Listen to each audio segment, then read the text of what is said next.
Okey, Alright, okey. Boleh teruskan. Bismillahirrahmanirrahim. Yang dihormati Encik Muhammad Farhan bin Alias, tetamu kita pada petang ini. Yang berusaha Dr. Muhammad Azmi bin Nias Ahmad, Ketua Pusat Pengajian Perakaunan. Yang dihormati para penasihat akademik, para pensyarah, seterusnya para pelajar yang dikasihi sekalian. Assalamualaikum warahmatullahi wabarakatuh dan selamat sejahtera. Okey, bagi memberkati program kita pada petang ini, marilah kita sama-sama mulakan dengan bacaan Ummul Kitab Al-Fatihah.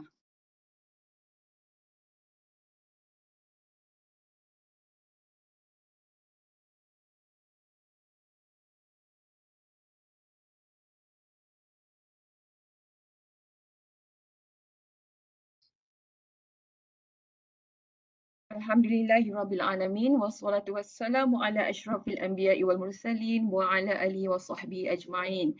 Syukur kita kehadrat Allah Subhanahu Wa Taala kerana dengan izinnya dapat kita sama-sama lagi berjumpa dalam program bersama dengan penasihat akademik bagi minggu yang ke-11.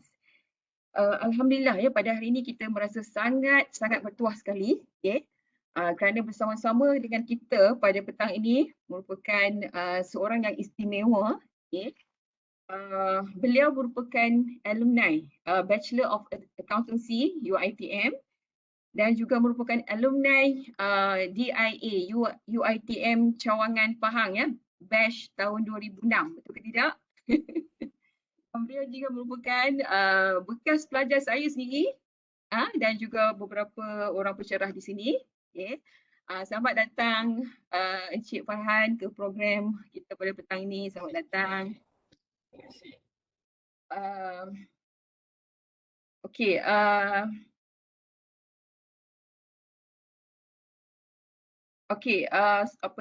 untuk pengetahuan harian dan hadirat sekalian ya. Encik Muhammad Farhan bin Alias, sekarang ini memegang jawatan sebagai Ketua Pembangunan Bisnes dan Jenama Al-Baghdadi Group Sdn Bhd dan beliau juga merupakan Chartered Accountant of MIA. Saya tidak akan bercerita panjang lebar mengenai Encik Muhammad Farhan kita, kerana kita akan serahkan kepada beliau sendiri ya untuk berkongsi tentang latar belakang beliau serta pengalaman kerja beliau untuk kita melengkapi. Saya menjemput Encik Muhammad Farhan untuk menyampaikan perkongsian beliau. Dipersilakan. Baik, Bismillahirrahmanirrahim. Assalamualaikum warahmatullahi wabarakatuh. Terima kasih Puan Jun, lecturer saya ni, malu saya lecturer saya. Kamu kenalkan saya ni. Tak layak rasanya nak diperkenalkan oleh seorang pensyarah saya sendiri. Dr. Azmi yang banyak membantu saya sepanjang kerja di Pahang khususnya dan semua pensyarah-pensyarah lah. Basically saya pernah juga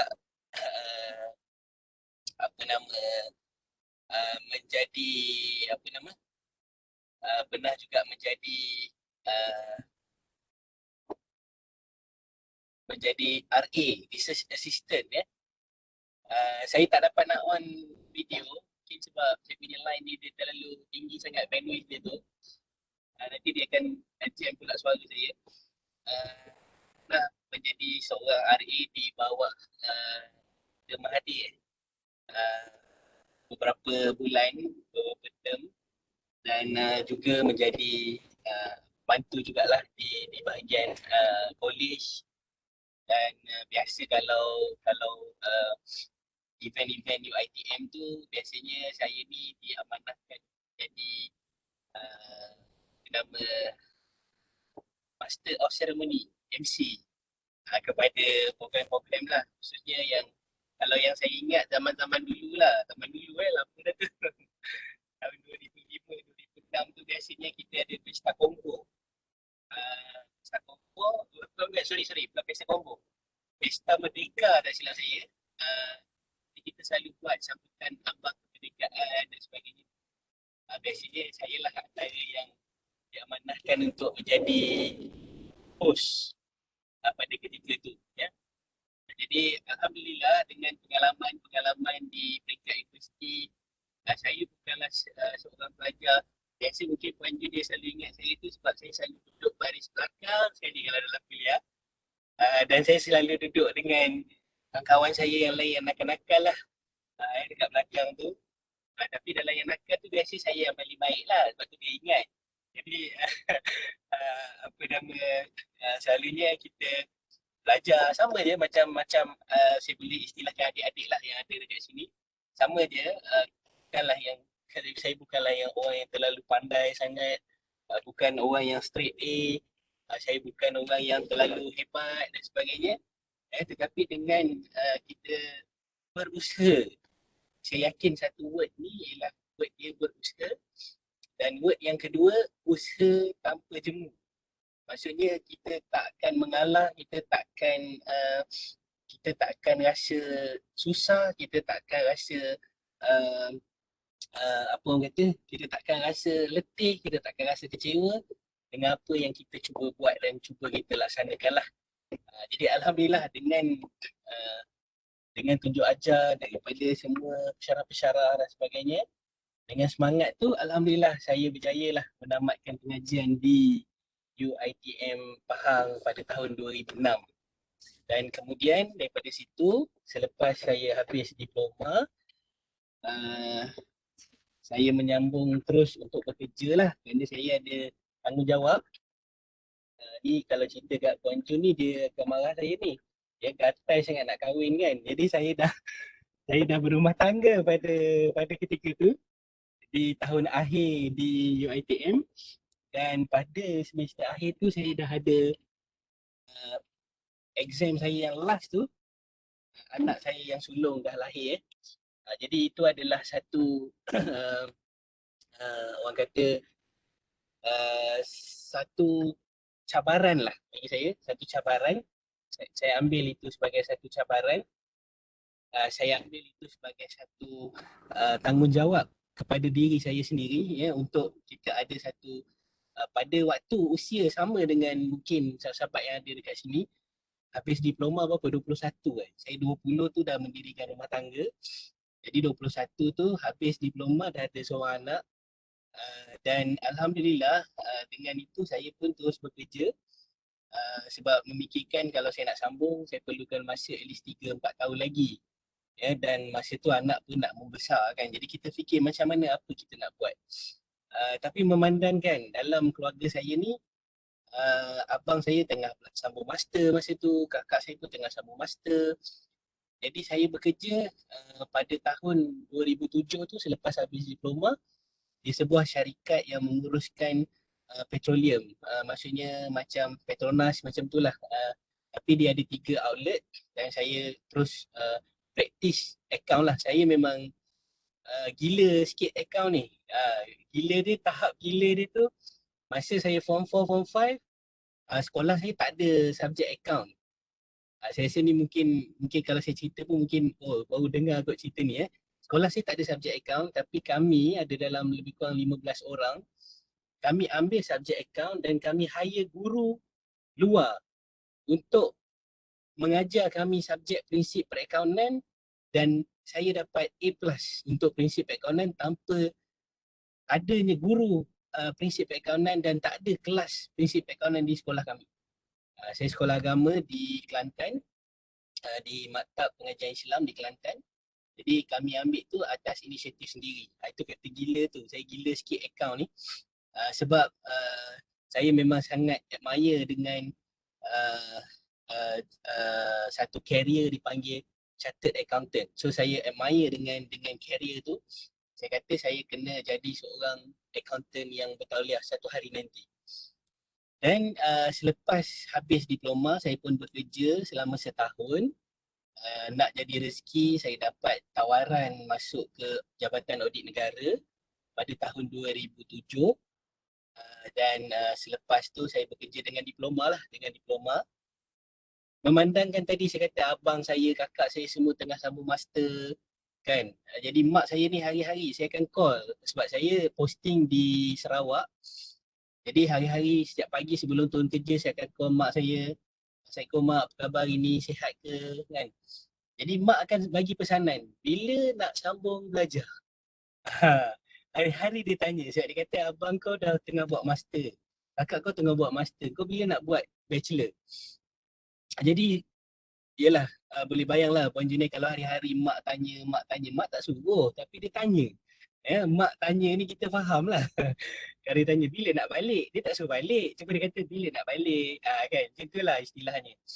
Jadi saya pun mengambil keputusan untuk menyambung pembelajaran di peringkat ijazah secara off campus. Atau dalam istilahnya, UiTM dia yang ada konsep off campus ni. Off campus ni ialah dia kelas setiap hari bermula jam 6 hingga jam 9 malam setiap hari, dan kita akan ada kelas pada weekend Sabtu dan Ahad juga penuh. Jadi selama 3 tahun atau 2 tahun setengah saya berjaya menghabiskan pembelajaran sama macam full time punya student bachelor. Tapi saya dah pun bekerja. Pada waktu tu saya bekerja di Jabatan Audit Negara, balik kerja pukul 5, punch out, saya terus solat asar apa semua, 5.30 start motor, setengah jam sampai UiTM Kota Samarahan dekat Kuching. Jadi sampai malam balik rumah, esok turun kerja macam biasa. Anak masa tu ada masuk 2 dan 3. Mula belajar 2, habis belajar 3 anak, habis degree, ada kerja, ada isteri, maksudnya tanggungjawab kita banyak lah. Tanggungjawab kerja, tanggungjawab sebagai suami, tanggungjawab sebagai ayah, tanggungjawab sebagai pekerja. Dan saya terpaksa warning pensyarah saya. Warning, bukan warning, maksudnya saya cakap macam ni. Saya kata dekat dia Puan Jun, saya kata, doktor, saya ni saya ni belajar sambil bekerja. Jadi kadang-kadang saya terpaksa utamakan kerja saya. Sebab saya kerja di audit negara, saya terpaksa outstation, saya kena keluar dan sebagainya. Jadi saya kata kadang-kadang saya mungkin tak dapat datang kuis, saya mungkin tak dapat nak present pada hari yang dia telah ditetapkan dan sebagainya. Jadi saya terpaksa minta maaf awal sebab saya takut nanti saya tak komit pula untuk belajar, sedangkan saya memang committed untuk belajar.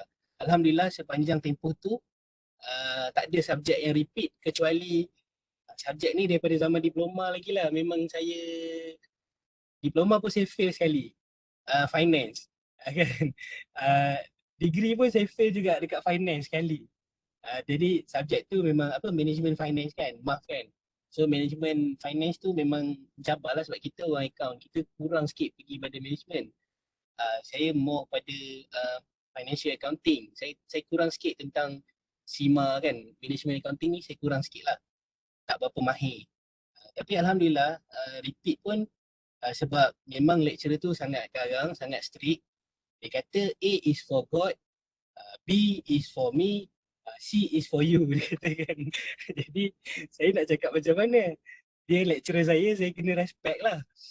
Tapi Alhamdulillah walaupun macam tu lulus juga, walaupun repeat sekali tu lulus, kali kedua tu, dan dapat grade lebih awal daripada masa yang ditetapkan lah. Maksudnya sepatutnya kalau off campus ni kita perlukan 3 tahun ke 3 tahun setengah. Alhamdulillah saya grad dalam masa 2 tahun ke 2 tahun setengah. Sama macam full time sebab saya kejar subjek yang sama macam full time. Sepatutnya off campus ambil 3 subjek tak silap saya. Tapi saya ni gatal sangat. Saya ambil 5 ke 6 subjek. Saya kejar macam full time. Sebab saya kata masa sama je. Saya akan habis masa yang sama. Jadi daripada saya santai-santai, baik saya buat sungguh-sungguh lah. Jadi seksa aku dah lepas. Macam tu lah kan maksudnya saya nak betul-betul fokus belajar. Alhamdulillah 2012 saya grad dan saya tak sempat nak guna degree saya tu untuk apply kerja kerana saya ada mohon untuk dinaikkan pangkat dalam audit negara, tetapi rezeki tak menjebelahi saya untuk berada di sana. Jadi nama saya tercicir dalam permohonan untuk menjadi juru audit pada tahun 2012. Saya fly daripada Kuching ke KL, pergi ke SPA, Suruhanjaya Perkhidmatan Awam. Mereka maklumkan nama saya dicicirkan ke tercicirkan ke oleh pihak jabatan saya. Jadi bukanlah dengan rasa kecewa, tidak, tapi atas sebab itu saya rasa macam mungkin Allah tak izinkan saya untuk berada di sini. Jadi saya pun berbincang dengan keluarga dan sebagainya, saya nak sambung master. Itu cerita dia lah. Saya nak sambung master, sebab saya penolong juru audit kita tak ada skim untuk sambung master. Kecuali kalau kita degree lah, kita juru audit, dan kita boleh dapat cuti belajar untuk sambung master. Jadi saya pun cubalah apply untuk dapatkan skim penolong juru audit sambung master. Alhamdulillah sekarang penolong juru audit dah boleh sambung master, tapi mereka dapat half paid lah, maknanya separuh bulan gaji. Mungkin sebab saya fight masa tu, jadi orang sekarang dapat lah. Alhamdulillah. Jadi bila saya kata nak sambung master tu, saya sebenarnya sedang membuat perkiraan untuk berada dalam bidang bisnes. Tapi saya tak cerita kat siapa-siapa lah. Saya cuma cakap kat keluarga saya nak sambung master. Memandangkan saya buat degree atas permintaan mak saya sendiri dan anak soleh kan. Maksudnya bila kita buat dengan izin mak ni, bila kita cakap mak nak sambung master, nak berhenti kerja, nak pindah KL macam ni, mak kata ikut je lah awak nak buat apa. Maksudnya sebab kita dah ikut cakap dia 5 tahun sebelum tu untuk sambung belajar degree dengan susah payah, ada anak, ada isteri, ada kerja. Jadi dia kata sekarang ni masa untuk you buat keputusan sendirilah. Mak akan support sepenuhnya apa saja keputusan. Sebab saya kata saya perlukan concern, saya perlukan support ni sebab kalau saya gagal, keluarga lah tempat saya nak balik. Jadi saya tak nak nanti kalau saya gagal, keluarga buang saya nak tidur mana doktor? Kan? Saya tak ada rumah, saya tak ada kereta, saya kata kan. So terimbau balik kenangan masa mula-mula kahwin. Saya naik bas je daripada Temeloh ke Penang.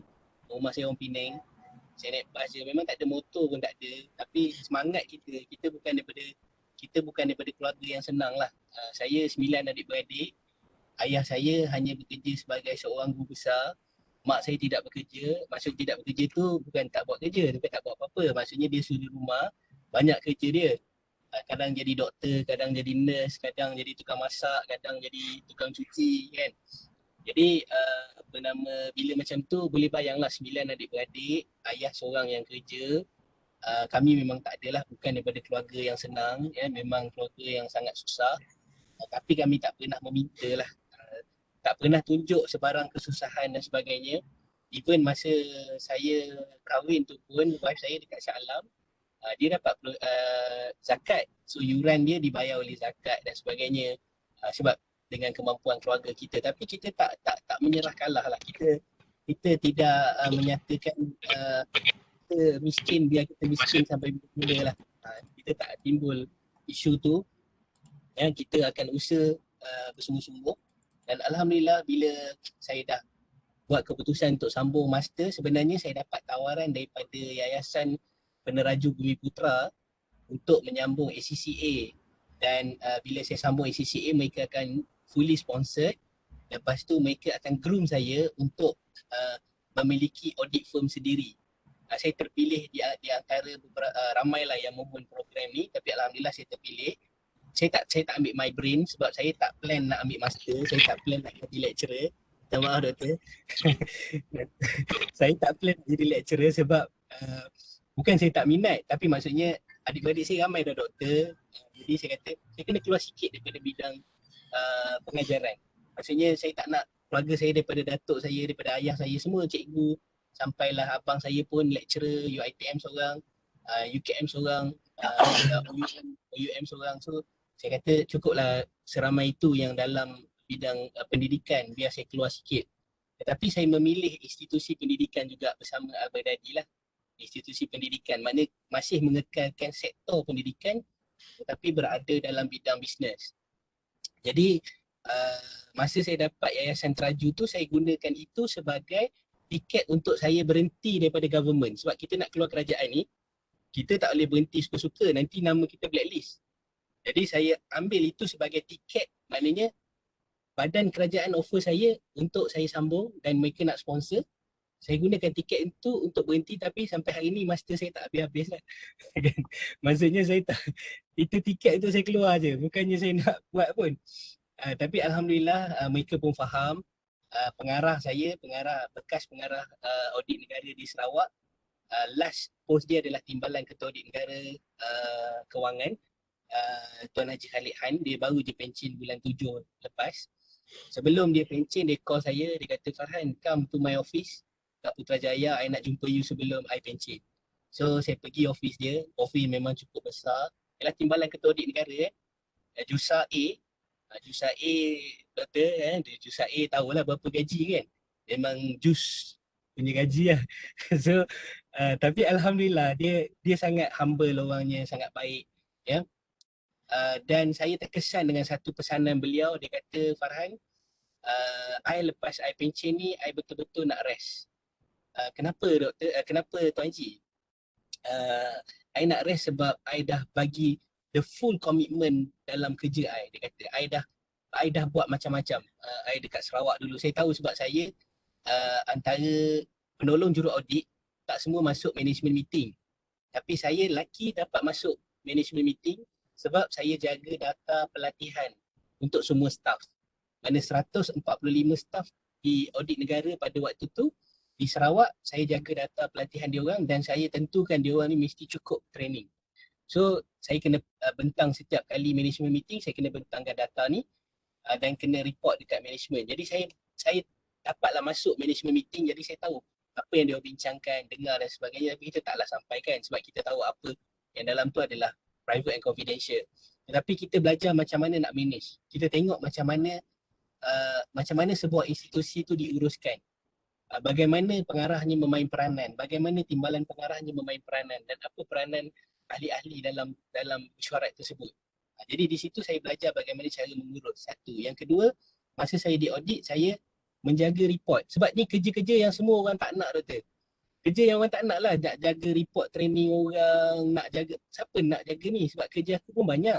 Tiba-tiba nak suruh jaga report ni kan. Tapi saya smart lah, maksudnya saya buat saya punya sistem sendiri. Belajar dengan Dr. Azmi yang rajin tunjuk saya sistem ni.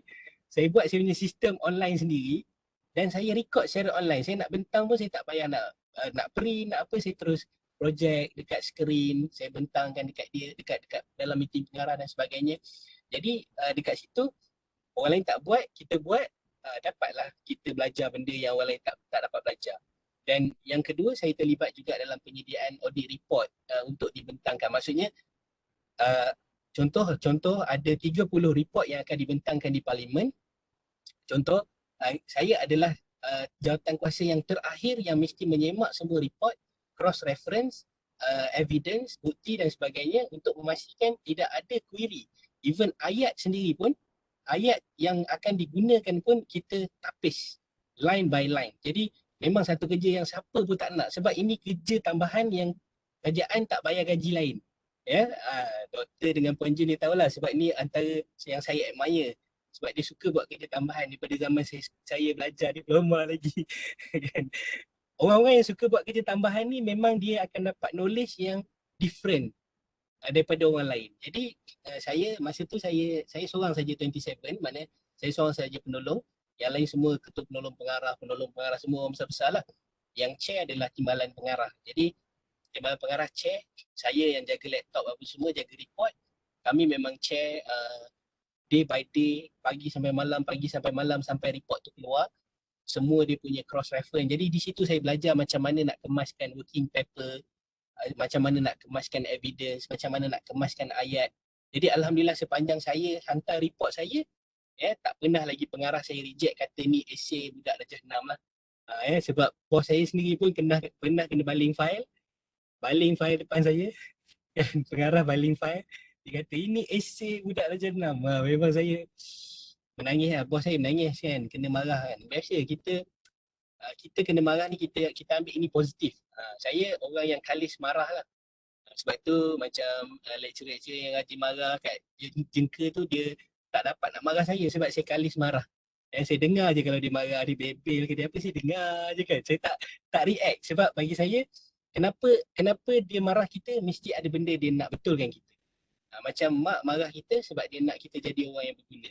Kan? Jadi pun kita ambil benda yang sama lah. Saya anggap pengarah saya, timbalan pengarah saya ini adalah orang-orang yang mungkin dia orang ni dah level mak-mak kita lah. Ataupun ayah-ayah kita yang nak lihat kita berjaya. Jadi kat situ alhamdulillah saya dapat belajar masa di audit tu lah. Saya rasa 2 dan alhamdulillah walaupun saya 5 tahun saja di sana, saya dapat berada di 3 department yang besar. Saya berada di bahagian performance audit prestasi. Kemudian saya ditransferkan ke IT auditing, audit system. kemudian saya ditransferkan last kali di financial audit lah. Dan saya pernah query satu query menteri punya claim. Dan pada masa tu memang saya dilayan macam kita pula bersalah. Tetapi bagi saya tak, kita bukan nak mencari salah, kita nak bertanya. Itu kita punya kerja, skop kerja kita mesti dapatkan evidence, kita mesti dapatkan bukti yang menyokong. Jadi kita hanya bertanya. Dan saya pernah ada satu report saya tu tak dikeluarkan kerana dia sensitif. Ini saya share ni sebab saya nak kita faham dalam kita bekerja ni kadang-kadang kita rasa benda ni betul. Walaupun dia betul tetapi kita terpaksa mengambil kira sensitivity kerana sensitivity ni wujud. Kadang-kadang dia boleh ditwist oleh pihak-pihak yang cuba mengambil kesempatan dan sebagainya. Jadi memang bila kita buat report kita sangat teliti dari sudut ayat, dari sudut apa kan.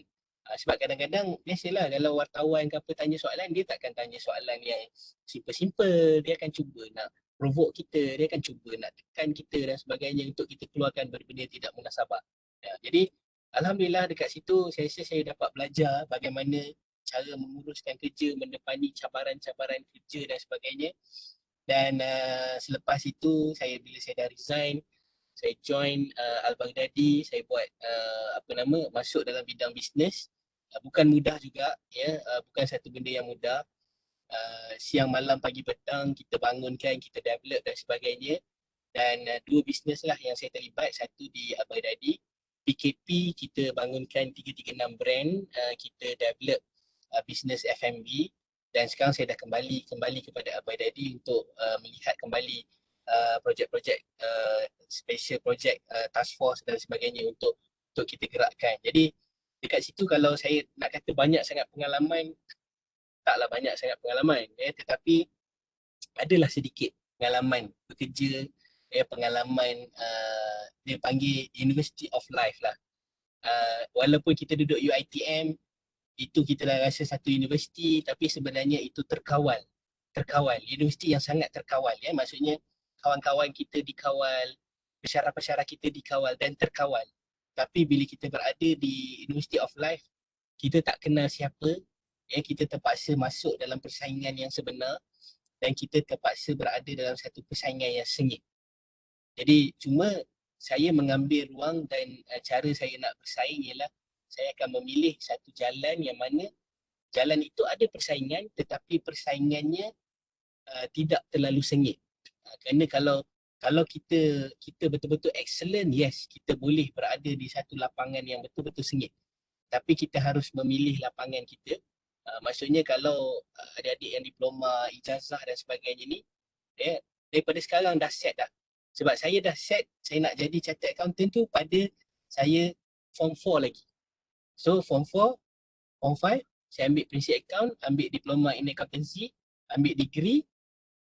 Maksudnya saya SPM 2002. 10 years after that, 2012 saya dah dapat chartered accountant. Sebab saya memang kejar. Saya memang kejar untuk dapat tu.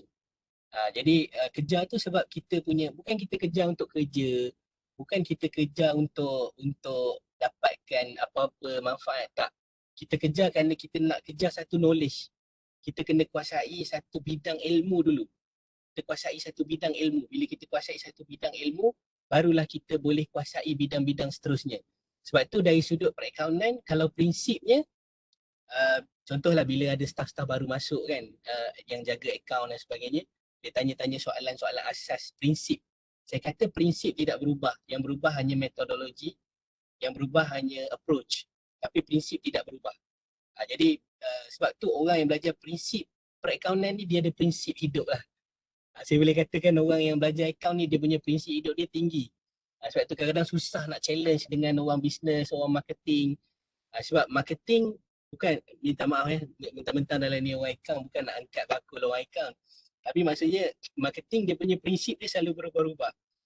Tapi asas marketing, prinsip of marketing sama. Approach sahaja berbeza. So macam tu juga dalam accounting, saya cakap terang, accounting teori adalah subjek yang paling susah. Part 6 kan, degree. Saya dengan kerja, dengan apa semua kan, saya tak baca pun manual buku semua. Tapi kita belajar, kita fahami betul-betul prinsip dia. So bila kita fahami prinsip dia, kalaupun soalan tu twist ke apa semua, kita tetap boleh faham lah.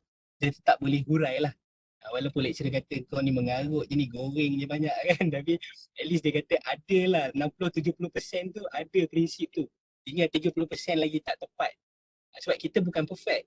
Tapi itulah cara kita belajar, cara kita mendapatkan ilmu. Dan semua saya boleh katakan satu benda lah, kunci kejayaan sebenarnya kita kena hormat guru-guru kita lah. Saya sampai hari ni pun dengan Dr. Azmi ada kontak sebab kebetulan tu hari lepas habis belajar jumpa kat airport, terus ambil kontak number, simpan sebagainya. So kita sentiasa kontak. Facebook pun saya tak sorok, memang saya add semua pensyarah-pensyarah saya. Ya, tak apalah kan, walaupun kita mengarut kat dalam tu kan, tak apalah, maksudnya kita create hubungan ni kerana keberkatan kita belajar adalah kerana guru kita, bukan kerana kita sangat. Saya boleh katakan kejayaan saya pada hari ni bukan kerana usaha saya pun, tapi kerana doa-doa orang di sekeliling saya. Doa-doa ibu saya, doa-doa kawan-kawan saya, doa-doa guru-guru saya, doa-doa orang yang berada di sekeliling kita, yang hari-hari jumpa kita. Jadi sebenarnya itulah kunci kejayaan sebenar. Yang kita tu sikit je. Kita rajin kalau buat pembentangan apa ni, sebenarnya memang masih UiTM pun saya join juga walaupun masih mahasiswa kan. Saya join conference, buat pembentangan paper.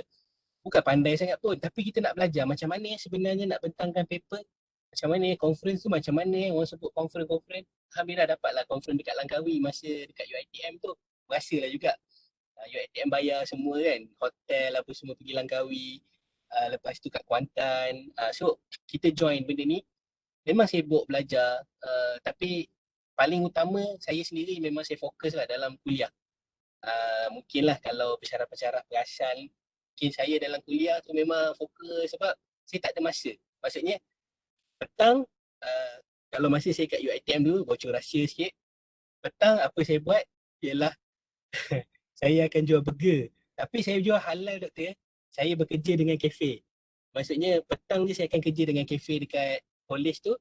Saya akan masak burger. Saya berdua dengan kawan ni. Kami pukul 5 kalau kelas Puan Jun tu pukul 5 tengok Puan Jun nak drag ni dah risau dah. Sebab nak kena pergi beli burger nak jual malam ni. Kan? Bila pukul 5, pukul 6 tu kalau ada assignment tu dah gelisah, panas dah kan. Macam mana nak gerak ni? Takkan nak keluar tak boleh kan. Kena tunggu habis kelas, kena tunggu habis kuliah, boleh gerak. Jadi tak ada masa. Maksudnya sampai pukul 12 jual burger sebab kita nak survive. Kita bukan keluarga yang senang. Sebab tu tajuk saya tu saya kata bukan susah nak susah. Maksudnya susah ni dan susah ni sebenarnya adalah satu pilihan. Dia bukan satu takdir. Bukan. Saya tak percaya susah itu satu takdir. Tapi sebenarnya susah itu adalah satu pilihan kita. Kita yang memilih untuk berada di dalam susah itu. Sebab saya melalui itu dan saya berada di situ dan saya bermula di situ. Saya berada dalam keluarga yang susah, bukan keluarga yang senang. Tapi Alhamdulillah, ya. Ini bukan nak riak, tapi maksudnya kalau nak sebut apa jenis kereta tu semua dah pernah bawa. Lamborghini dengan Ferrari je belum. Belum lagi Puan Jun belum. Lamborghini, Mustang, Ferrari tu belum sampailah level saya. Itu tinggi sangat tu. Tapi maksudnya kalau sebutlah kereta-kereta yang dulu orang impi-impikan nak bawa apa semua, Alhamdulillah kita bukan nak benda tu. Kita bukan nak benda tu ya. Kita cuma nak, sebab kepuasan diri ni, kalau kita dapat kereta baru pun sehari 2 hari je kita akan cakap dia baru. Ya, sama juga kalau dapat isteri baru kan doktor, jangan kan, maksudnya sekejap je ya. Kita sebenarnya apa yang kita kena syukuri ialah benda yang ada sekeliling kita yang hari ni kita dah dapat pun ya, kita dah dapat pun. Sebab saya sangat berpegang dengan ayat Al-Quran yang mana bermaksud dia kata apa, la in syakartum la azidannakum wa la in kafartum inna azabi lasyadid. Maksudnya sesungguhnya itu ayat satu, itu hadis satu lagi. Tapi kalau ayat yang saya paling suka sekali ialah dia kata, maksudnya Allah SWT firman yang bermaksud Allah tidak akan membebankan, la yukallifullahu nafsan illa wus'aha laha ma kasabat wa 'alaiha ma kasabat. Maksudnya Allah tidak akan membebankan kita dengan apa sahaja ujian kecuali dia tahu kita mampu untuk hadapinya. Jadi kalau kita rasa ya Allah susahnya belajar diploma ni, susahnya buat ni, susahnya buat tu, sebenarnya bukan Allah sengaja bagi, tapi Allah kata kita mampu dan Allah tahu kita boleh. Itu sebab tu dia bagi ujian tu dekat kita, dia tak bagi dekat orang lain. Jadi kalau kita rasa ujian yang kita tak boleh, terus minta jauh, ya Allah kau jangan bagi ujian ni dekat aku kan, sebab aku tak mampu nak hadapi. Satu. Yang kedua selalu yang kalau saya ulang-ulang tu yang innallaha la yughayyiru ma biqaumin hatta yughayyiru ma bi anfusihim. Sesungguhnya Allah tidak akan mengubah nasib sesuatu kaum itu selagi mana mereka tidak mengubahnya sendiri. Itu terjemahan biasa, tapi terjemahan yang sebenarnya kepada ayat itu ialah innallaha la yughayyiru ma biqaumin hatta yughayyiru ma bi anfusihim. Itu sebenarnya terjemahan sebenarnya ialah Allah tidak akan menarik sesuatu nikmat yang dibagi pada kita kecuali kitalah yang kira macam seolah melupakan nikmat tersebut. So bukan maksud Allah tidak mengubah tu. Maknanya kalau kita, Allah bagi satu benda, Allah bagi kita satu keluarga yang bahagia, kita mungkin orang susah, tapi Allah bagi kita satu ayah yang sangat soleh, Allah bagi kita seorang mak yang sangat baik. Kalau kita tidak syukur, Allah akan tarik benda tu. So itu benda yang kita kena hadapi lah. Jadi tak tahu doktor dengan Puan Jun, saya harap benda ni mencapai matlamat perkongsian. Nak cerita benda lain saya rasa banyaklah, nak baca cerita-cerita orang yang hebat, boleh baca silakan banyak. Ya, saya pun banyak belajar daripada orang-orang yang hebat dan sebagainya. Ya, tetapi berkongsi sedikit bagaimana ruang lingkup kita sebagai seorang pelajar, macam mana kita nak semangatkan motivasi. Saya bukan tak suka pergi program motivasi. Sehingga hari ini, selepas saya bekerja, saya tidak pernah lagi menghadiri sebarang program motivasi. Kerana apa? Kerana motivasi telah ada dalam diri saya. Ya, saya ada 5 orang anak sekarang ni, saya ada seorang isteri yang saya nak kena sara, Puan Jun. Inilah motivasi saya setiap hari. Ya, maknanya saya keluar kerja adalah kerana keluarga saya, dan alhamdulillah sehingga hari ini saya tidak pernah mengunci jam saya untuk bangun pagi. Kerana saya akan bangun pada pagi itu dengan sendirinya, izin Allah lah ni. Maksudnya itu kita kata tu, sebab motivasi tu dah ada dalam diri kita. Kita tahu kita buat ni kerana apa, kita sedar kita kena datang kerja pukul berapa, kita kena punch pukul berapa, kita kena masuk kelas pukul berapa, kita kena hantar pukul berapa. Jadi kita sedar perkara ni dan kita sendiri yang menentukan motivasi diri kita. Jadi dekat situ bagi saya, kita lah yang kena menjadi ejen perubahnya.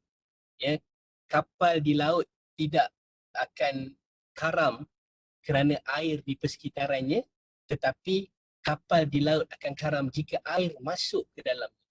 Itu kena faham. Ulang lagi sekali. Kapal di laut tidak akan karam kerana air di sekitarnya, tapi kapal di laut akan karam kerana air masuk ke dalamnya. Jadi kita yang kena kawal diri kita. Kita nak marah ke, kita tak puas hati ke, kita apa ke, memang akan ada je lah. Kita nak marah, kita nak apa, nak ni kan. Kita tak suka lecturer tu, minta maaf doktor. Kita tak suka lecturer tu, kita tak suka lecturer ni, kita tak suka Itu bagi saya satu benda yang kita kena buang jauh-jauh. Ya, even subjek pun, kadang-kadang kan ada macam subjek macam saya lah. Saya finance tu, dia macam berantu sikit lah. Sebab kita dah set dalam minda kita macam seolah susah lah, itulah, inilah. Sebenarnya setting minda kita saja yang kita duk kata dia susah.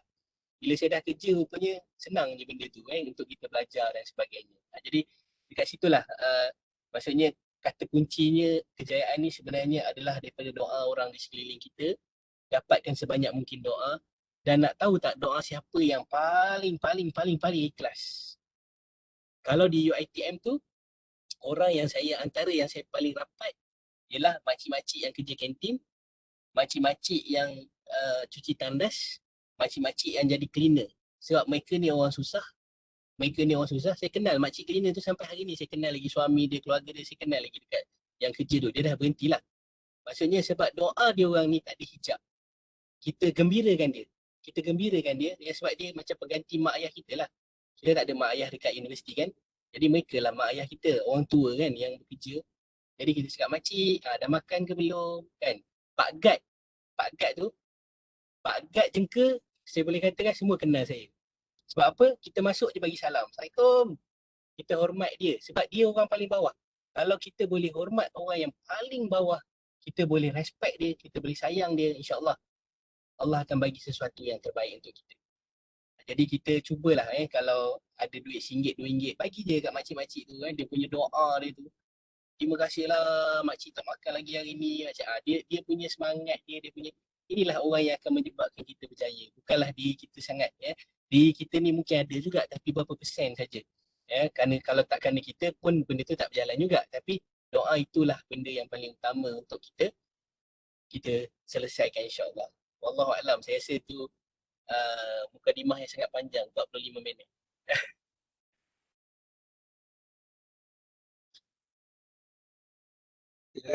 Puan Jun bolehlah untuk Q&A, silakan.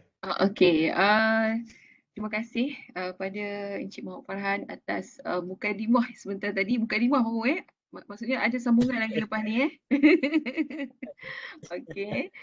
Maksudnya sambungan ni Q&A lah ya. Encik Muhammad Farhan kita akan memberikan respon berdasarkan daripada pertanyaan yang dikemukakan oleh hadirin hadirat. Okey. Ada siapa-siapa yang ingin bertanyakan soalan? Okey. Silakan. Boleh on mic. Boleh saya mulakan? Tulis kat ruangan chat pun boleh. Okey. Saya mulakan boleh? Okey, silakan Dr. Azmi. Saya tanya anak sulung umur berapa dah? Oh. Doktor tanya soalan bahaya ni. Okey, apa nama saya, anak sulung dah berusia tahun ni 2022 dah berusia 16 tahun doktor. Oh. 16 tahun. Okey, satu yang menarik lah. Sama-sama.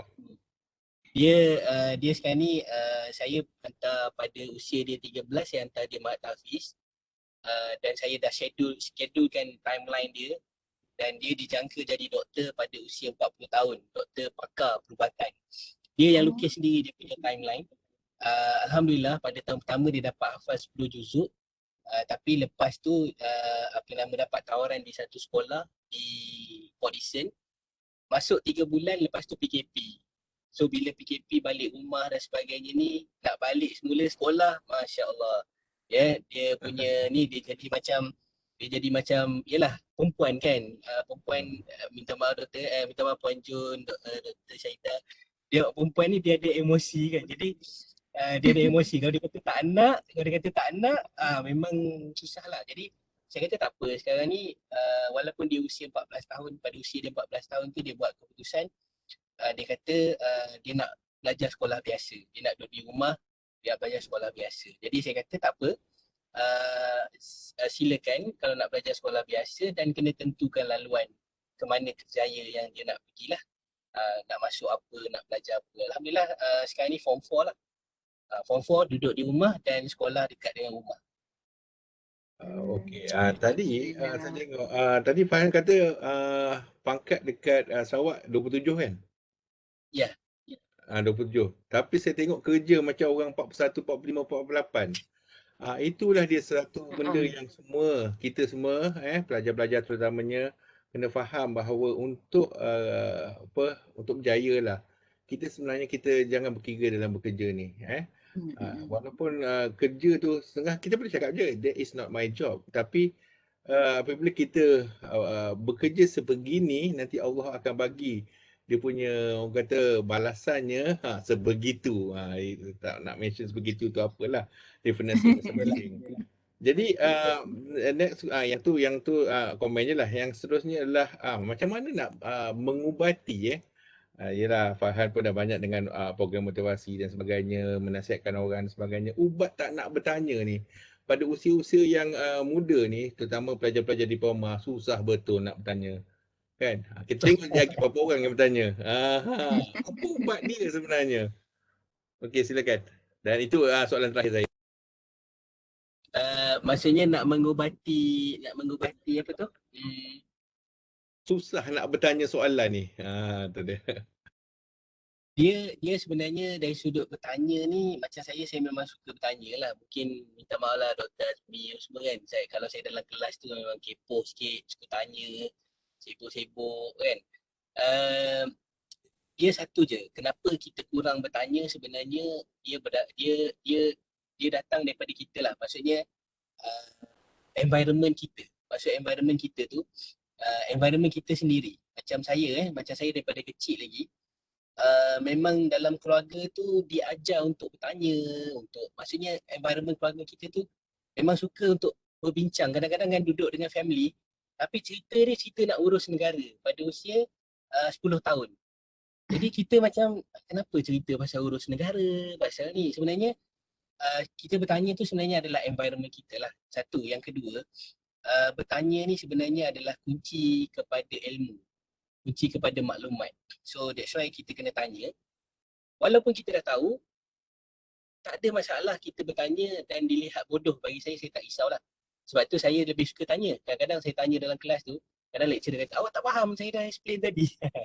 Kena marah. Bukannya tak kena marah kan, tapi lantak lah sebab saya tak faham. Sebab bagi saya nak betul-betul faham masa tu supaya saya keluar, saya tak perlu nak buka buku lagi, saya tak perlu nak tanya kawan, saya tak perlu nak study lagi. Saya boleh accept terus apa pada ketika itu.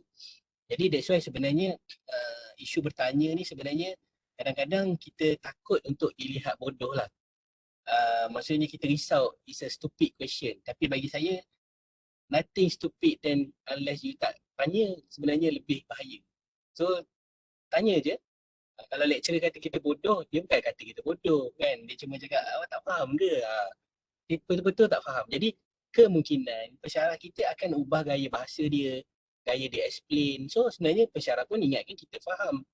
Ingatkan awak semua faham, rupanya awak semua tak faham kan. Jadi sebenarnya bahaya untuk kita, bukan untuk pensyarah. Dia tak ada masalah, dia dah profesor, dia dah doktor kan. Dia dah melalui satu proses. Jadi untuk kita lah yang bahaya sebab kita tak tanya. Jadi untuk bertanya tu sebenarnya jangan risau tentang soalan, tanya saja. Dan saya antara orang yang memang suka tanya. Kalau dalam program-program besar memang saya suka tanya lah. Sebab saya nak uji kefahaman saya lah, bukan nak uji orang. Saya nak uji kefahaman saya. Saya takut kefahaman saya salah. Jadi bila saya tanya, oh rupanya saya faham macam ni. Rupanya bila saya tanya, oh salah yang saya faham tadi, sepatutnya macam ni. Jadi di situlah kalau kita nak bertanya ni sebenarnya is about environment lah. Kena create je. Dan jangan risau pun. Jangan risau. Macam saya cakap tadi lah. Alah kalau kawan-kawan nak kata bodoh kan. Kalau kita tanya soalan, rupanya ada 10 orang lagi yang tak faham macam kita. Dan bila kita tanya, kita bantu 10 orang tanpa kita sedar. Kita banyak membantu orang tanpa kita sedar. Jadi kita boleh dapat benda yang lebih lagi lah. Cuma saya nak komen sikit lah yang doktor sebut tentang kerja tadi tu lah. Mana grade 27. Tapi kerja tu sebenarnya saya challenge lah. Saya challenge diri saya. Maksudnya saya challenge, saya kata tak apa. Gaji saya mungkin 2,000, mungkin 1,500. Tapi saya yakin balance tu Allah bayar lah. Tapi macam mana, terpulang lah. Dan saya harap bayar tu kalau boleh dari sudut kesihatan kita, dari sudut ilham, knowledge, idea, semangat. Itu yang lebih penting lah. Sebab bila kita berada di usia muda, kita takkan dapat semua at one time. Pada usia muda, kita tengah buat diploma ni, kita ada kekuatan, ada tenaga. Kita ada semangat. Kita ada kemahuan. Tapi kita tak ada duit. Kita tak ada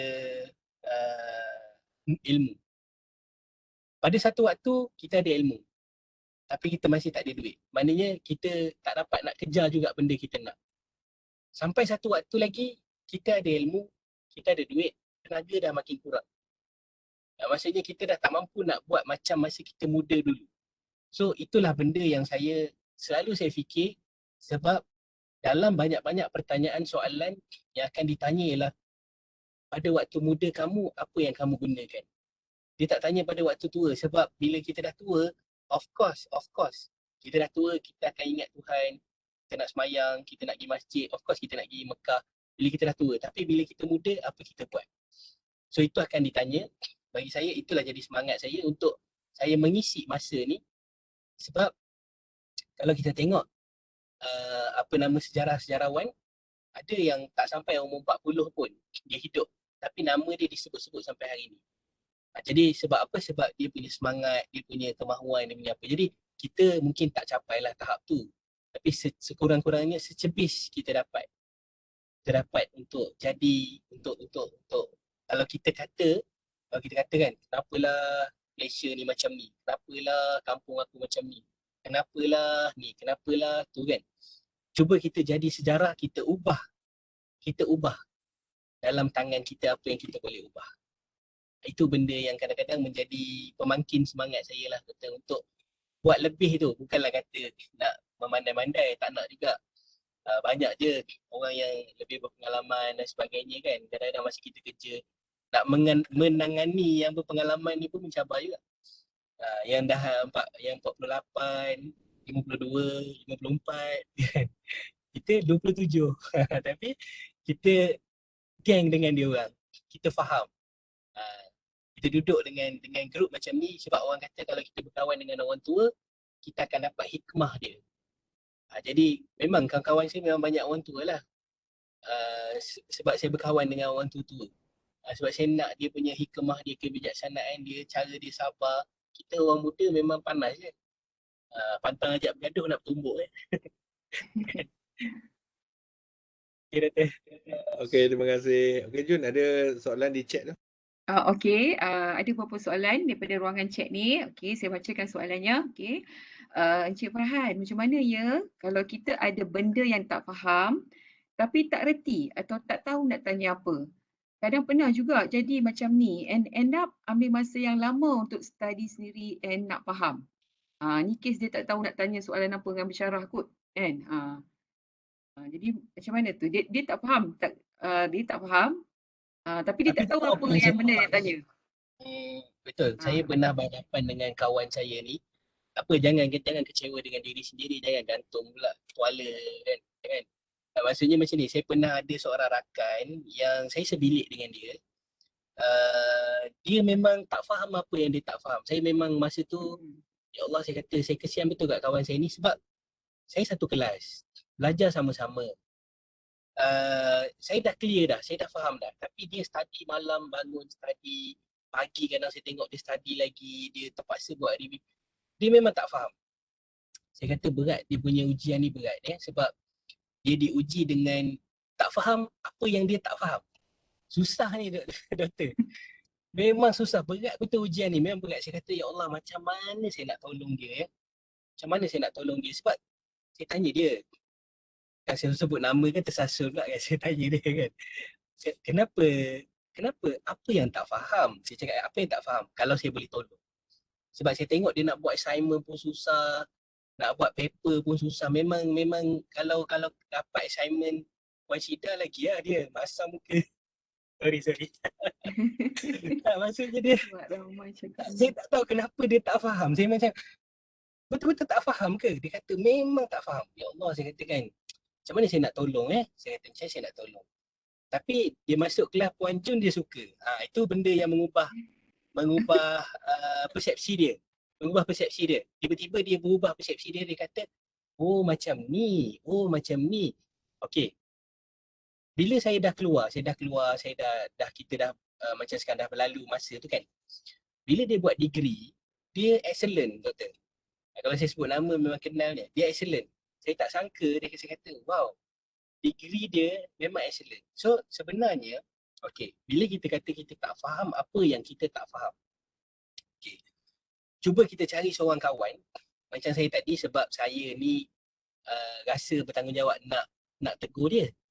Tapi bukan semua kawan kita macam tu. Ada kawan kita lantang kau tak faham. Tak faham, padam ke? Dia kata kan.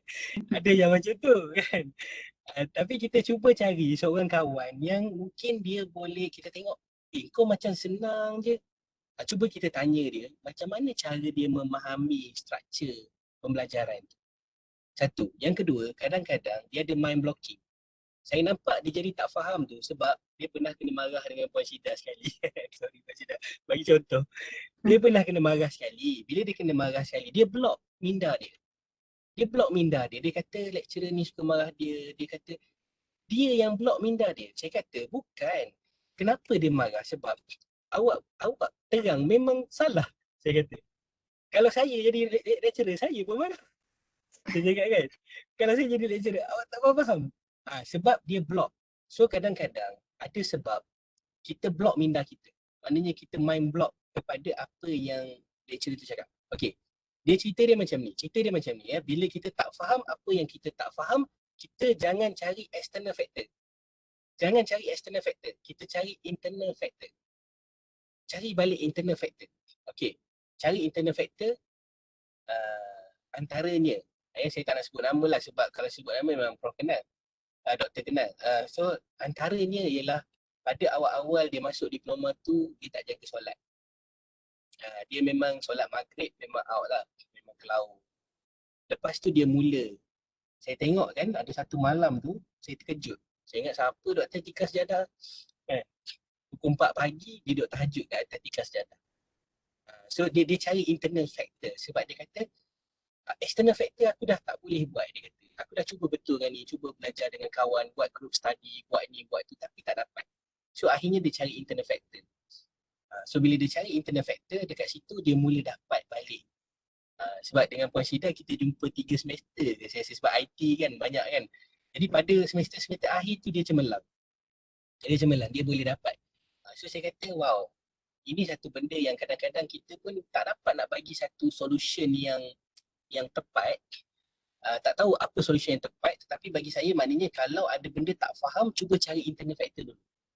Cari internal factor. Okey, adakah cara kita menyalin nota silap? Adakah cara kita memahami penerangan itu silap? Kita cari internal dulu.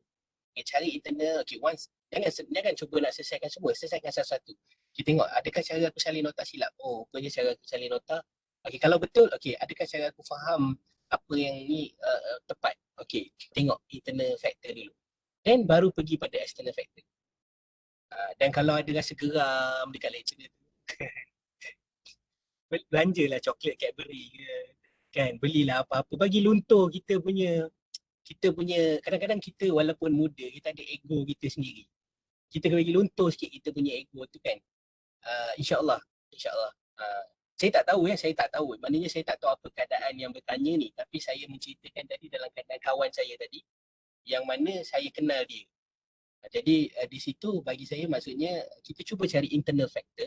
Dan kalau kita tidak ada masalah dengan pensyarah, kita tidak ada masalah dengan subjek dan sebagainya, mungkin kita ada bermasalah dengan cara kita menyalin nota, cara kita mencari reference, rujukan dan sebagainya.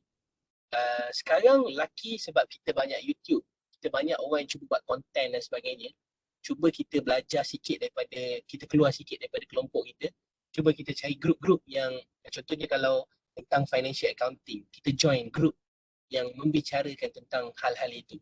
Kadang-kadang kita tak faham pun apa yang dibincang, kita tak faham, tapi kita dapat gambaran sedikit apa yang dia ceritakan. Kita cuba untuk faham perkara tu lah. Yang kedua tu dia komen macam panjang sikit, apa tu dia chat tu dia kata. Okey, sekejap saya bacakan Assalamualaikum Cik Farhan. Sejak saya habis SPM, saya bercita-cita nak jadi professional accountant ACCA seperti yang ayah saya cakapkan. Sepatutnya selepas SPM, saya mohon Yayasan Pilihan Raju untuk FIA ACCA. Tetapi saya tak berapa yakin waktu tu. Dan saya bercadang untuk mengambil diploma dulu, kemudian baru ambil ACCA. Ayah saya cakap lepas diploma direct ACCA terus. Tak payah, saya tak sambung degree. Adakah jalan pilihan saya okey? Sebab ramai cakap ambil degree dulu baru ambil ACCA. So laluan mana yang paling orang kata apa, paling baik sekali di sini Okey. dari segi pandangan Cik Farhan. Kalau saya boleh komen lah, macam ni lah, kita nak pergi Penang lah.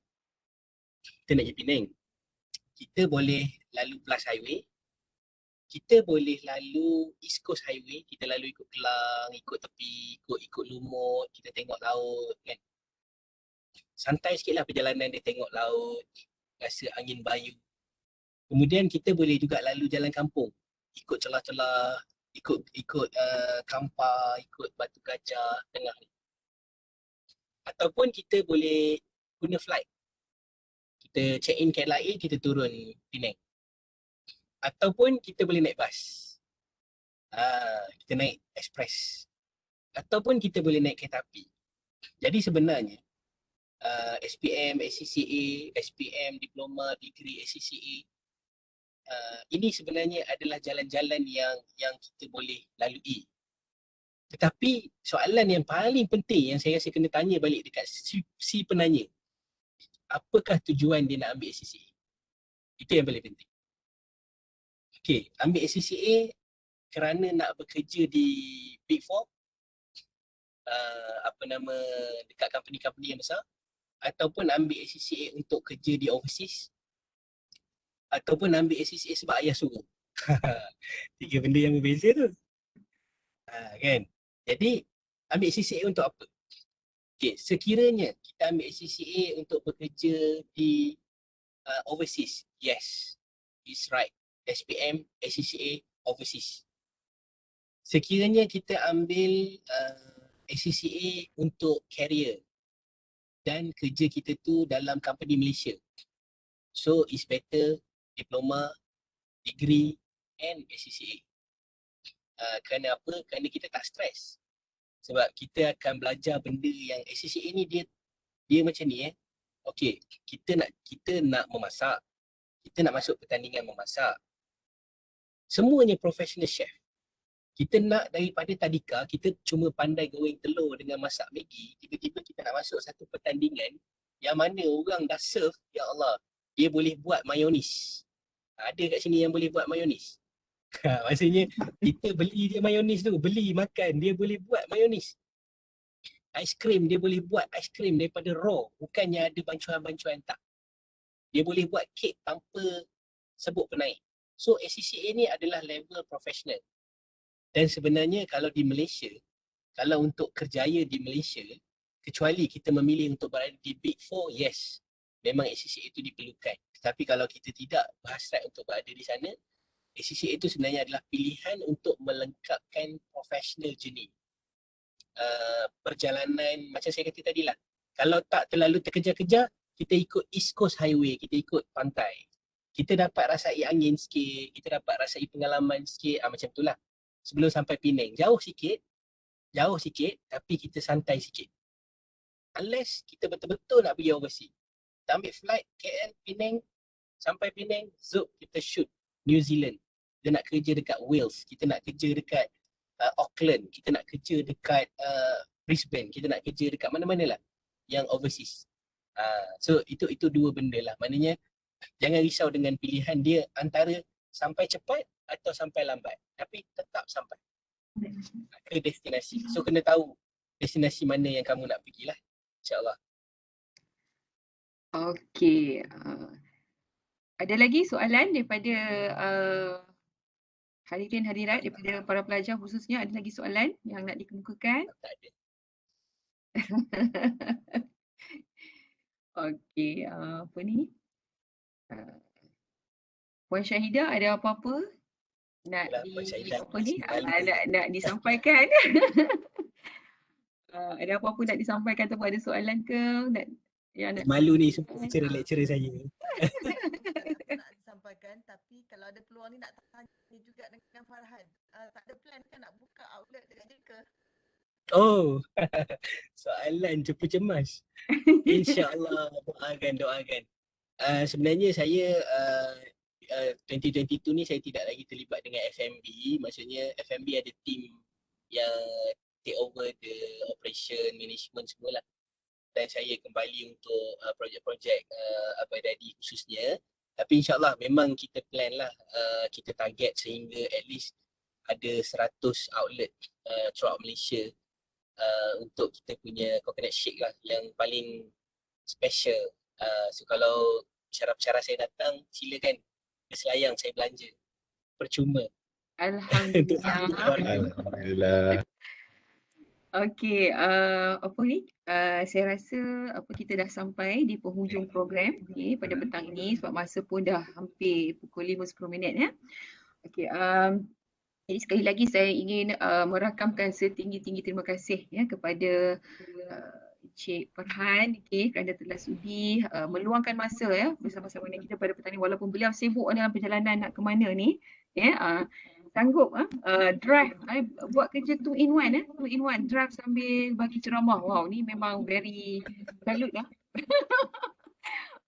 Memang dahsyat lah ni. Dr. Azmi pun tak boleh buat lah ni macam ni sambil drive sambil live lah.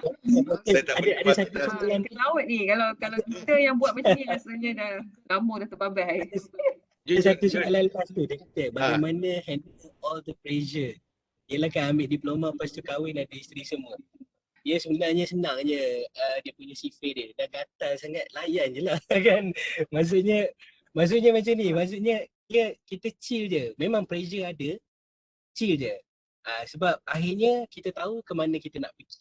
So just ambil lah itu semua sebagai satu tekanan yang baik Sebab nak menghasilkan permata, only diamond can cut diamond. Ini ayat yang saya tiap-tiap hari kalau naik Asia kan saya akan baca dalam buku dia tu.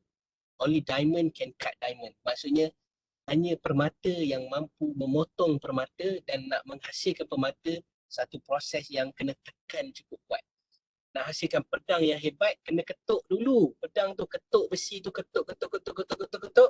Bakar pula dengan api baru jadi pedang yang hebat. Jadi kalau kena pressure sikit dengan Dr. Azmi tu senyum je lah. Okey, terima kasih terima kasih Cik Farhan atas tips yang diberikan tadi apa ni memang kalau tak sangka sebelum ni masa zaman Farhan diploma dulu kita yang kita yang bagi lecture, kita yang sound student bagi motivasi lah konon-kononnya. Sekarang saya ni saya rasa sangat-sangat termotivasi. Saya ni pula yang orang kata macam rasa diberikan motivasi pula oleh Farhan kan. Jadi sifu saya pula. Farhan jadi sifu kita orang pula. Alhamdulillah, syukur sangat-sangat sebab Farhan ni seorang student yang memang menjadi kebanggaan kami lah di sini jadi kami di sini pun ingin mengucapkan tahniah kepada Farhan atas pencapaian Farhan sehingga setakat ini kami merasa sangat-sangat bangga dengan pencapaian Farhan. Dan insya-Allah sekiranya ada orang kata ada rezeki lagi, umur panjang insya-Allah kita akan berjumpa lagi lah insya-Allah dalam program ini ataupun secara face insya-Allah kita akan jemput lagi Farhan insya-Allah sekiranya ada orang kata ada rezeki umur panjang insya-Allah kita akan berjumpa lagi saya suka kalau katalah ada ruang untuk fizikal. Saya boleh buatkan satu timeline punya banking. Yes. Kan FB kan ada FB timeline. Yes. Saya sebenarnya ada timeline saya sendiri dan saya tentukan bila saya nak mati. Tak maksudnya macam ni doktor. Maksudnya bila kita bersedia. Kalau Tuhan tarik nyawa kita sekarang, adakah kita bersedia? Jadi sebab tu bagi saya ada timeline hidup saya dan benda ni sebenarnya semua orang kena ada. Maksudnya semua pelajar kena ada timeline hidup dia, apa dia nak jadi. Saya dah tentukan saya memang akan kahwin pada usia 20. Dan saya dah tentukan pada usia 30 saya buat apa. So itu yang kita kena tentukan pada diri kita lah insya-Allah. Dah cukup panjang lah tu. Yang tu kita kena belajar Dr. Azmi, kawan-kawan, student semua kita kena belajar benda ni kiranya untuk orang kata persiapan untuk mati pun kita kena ada timeline dia kan. So benda ni memang saya rasa kita memang kena belajar lah daripada Farhan insya-Allah untuk sesi akan datang. Kita harapkan kita boleh dapat belajar lah macam mana nak tetapkan timeline untuk hidup kita kan. Satu yang saya rasa sangat menarik lah insya-Allah untuk sesi yang akan datang kita akan belajar ilmu tersebut daripada Cik Farhan.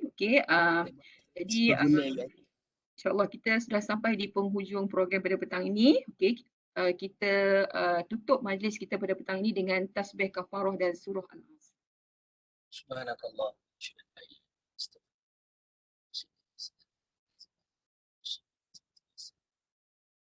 Selamat maju jaya, selamat berjaya pada semua yang mengambil diploma, degree dan sebagainya. Saya sentiasa mendoakan kejayaan Dr. Azmi, Puan Jun, Dr. Syaidah untuk terus berjaya dan menjadi inspirasi bagi saya juga. Amin ya rabbal alamin. Terima kasih semua. Minta maaf salah silap. Assalamualaikum. Kami pun sama minta maaf atas barang kekurangan. Minta maaf sangat-sangat. Assalamualaikum. Assalamualaikum. Kita dapat tepukan. Jangan lupa pesanan seperti biasa untuk para penasihat akademik dan juga para pelajar semua, jangan lupa isi kehadiran dalam blog FPN dan kita sudahi program kita pada petang ini insya-Allah. Dengan itu saya sudahi dengan wabillahi taufik wal hidayah. Wassalamualaikum warahmatullahi wabarakatuh. Farhan, terima kasih banyak Farhan.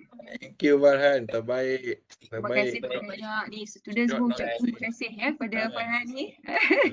Student betul-betul tangan tu tak habis gitu. Ada. Betul. Tak apa, kita jumpa nanti insya-Allah. InsyaAllah panjang umur kita jumpa lagi Farhan Alright, insyaAllah. Take care, kiss Ya. salam dengan Okay. wife, dengan anak-anak Boleh, semua. boleh. Baik, baik. InsyaAllah. Terima kasih. Assalamualaikum. Okay, take care, drive elok-elok. Assalamualaikum.